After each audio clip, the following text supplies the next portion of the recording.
আজকে আমি বানাচ্ছি পনির পোস্ত। এটা আমার কাছে পনিরের তৈরি one of the best recipe. তার জন্য প্রথমেই তেল গরম করে লবণ আর হলুদ মাখানো পনিরগুলোকে হালকা করে ভেজে তুলে নিয়েছি। তারপর সেই তেলেই লবণ আর হলুদ দিয়ে টুকরো টুকরো করে কেটে রাখা আলুগুলোকেও ভেজে নিয়েছি।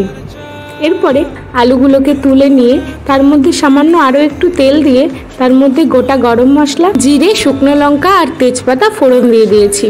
এবারে এর মধ্যে টমেটো, আদা, লঙ্কা আর জিরে দিয়ে একটা বাটা মশলা করে রেখেছিলাম, সেটা দিয়ে এটাকে কষিয়ে নেব।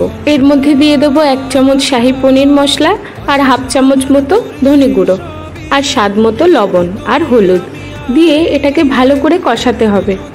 তারপরে এর মধ্যে দিয়ে দেব পোস্ত আর কাজু বাটা। এখানে 5 থেকে 6টা কাজু আর 2 চামচ মতো পোস্ত বাটা করে নিয়েছিলাম, সেটাকে দিয়ে খুব ভালো করে কষাতে হবে। যখন তেল ছাড়বে তখন এর মধ্যে দিয়ে দেবো হাফ কাপ মতো ফুল ফ্যাট মিল্ক দিয়ে আবারও এটাকে ভালো করে কষাবো। যখন এরকম তেল ছেড়ে আসবে তখন এর মধ্যে ভাজা আলুগুলো দিয়ে দেব।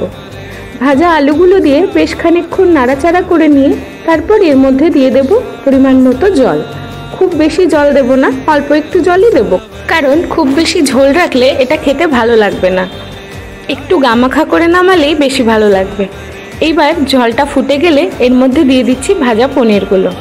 সেটা দিয়ে আরও বেশ খানিকক্ষণ নেড়ে চেড়ে নিয়ে একটুখানি মিষ্টি আর একটু ঘি দিয়ে নামিয়ে নিলেই তৈরি হয়ে যাবে পনির পোস্ত। এত দুর্দান্ত হয় খেতে, একবার ট্রাই করে দেখো। ভাত হোক বা রুটি, পরোটা হোক বা পোলাও বা রাইস, খেয়ে সবাইকে বলতেই হবে ওয়াও সুপার নাইস।